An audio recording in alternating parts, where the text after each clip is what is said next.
To start off this very unusual term, I'm going to start by reading you a story. It's called The Elephant's Child. I hope you can all see the pictures. In the high and far off times, the elephant child had no trunk, only a bulgy nose as big as a boot. He could wriggle it from side to side, but he couldn't pick up anything with it. But there was one elephant's child who was full of insatiable curiosity. That means he asked so many questions.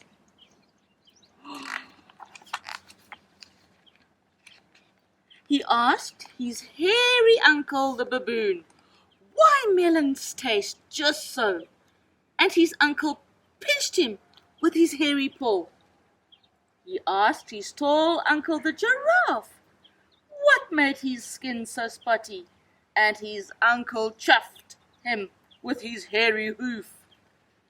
He asked his broad aunt, the hippo, why her eyes were red, and his aunt just splashed him with her broad hoof. But still, he was full of insatiable curiosity. Remember, that means he asked so many questions. I'm sure some of you do too. One day, the elephant's child asked, what does the crocodile have for dinner? But all his family said was, hush. So elephant's child went to the kolokolo bird and asked, what does the crocodile have for dinner?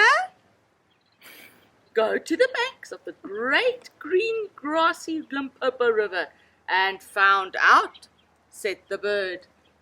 So the next morning, the insatiable elephant's child set off to find the great grey, greasy Limpopo River. Goodbye! Oh, it looks like there's a rainstorm coming. Now, the insatiable elephant's child had never seen a crocodile and did not know what one was. The first creature that he found was the bicolored python rock snake, coiled around a rock. Excuse me, said the elephant's child, but have you seen such a thing as a crocodile around here? And could you tell me, what does he have for dinner? But instead of answering, the snake gave the elephant's child a sharp slap with his scaly, flaysome tail. Further on, the elephant's child trot on what looked like a log at the edge of the Limpopo River, but it was really the crocodile. Excuse me, said the elephant's child. Have you seen such a thing as a crocodile around here? The crocodile said, I am the crocodile. Then will you tell me what you have for dinner? Gasped the elephant child. Come close and I'll whisper, said the crocodile. The elephant's child put his ear to the crocodile's musky, dusky mouth. What's going to happen? At once, the crocodile caught the elephant's child by his nose. Today, he said, I will begin with elephant's child. Let go, the elephant's child said, speaking through his nose. You're hurting me.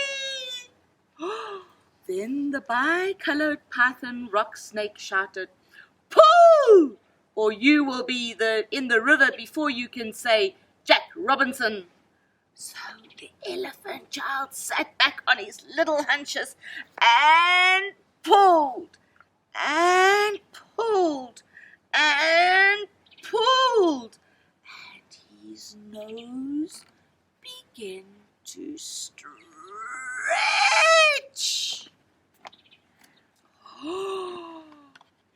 Then the snake came and knotted himself in a double clove hitch around the elephant child's hind legs.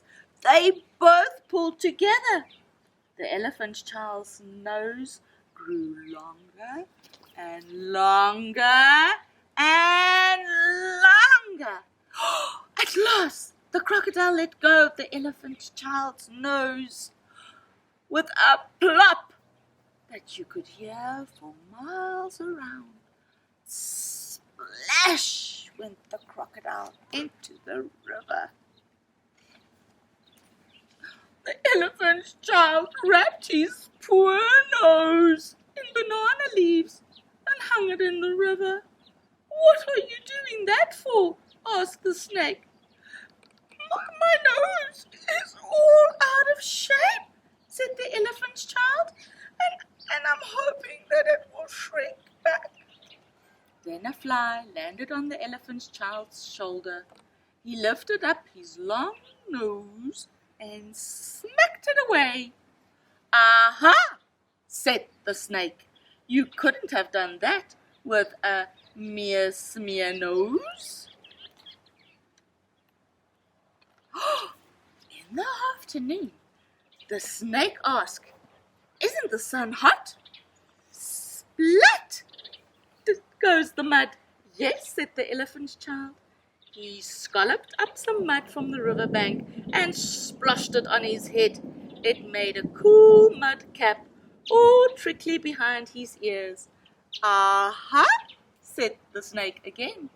"You could not have done that with a mere smeary nose."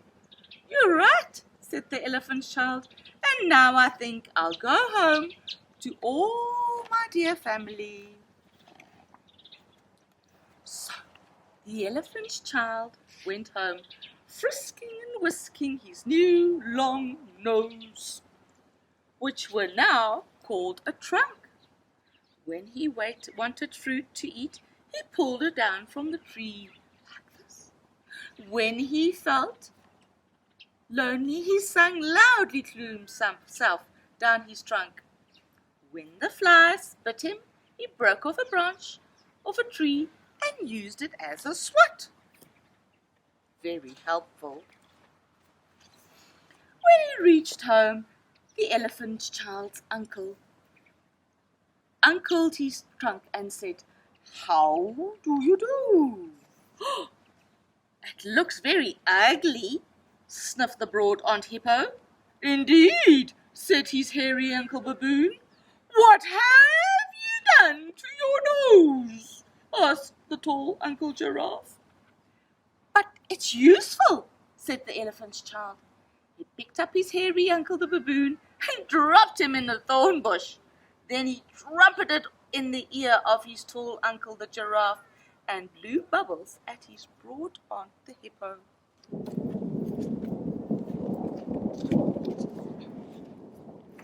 The new nose was so useful that all the elephants hurried to the bank of the Great Limpopo River to borrow new noses from crocodile.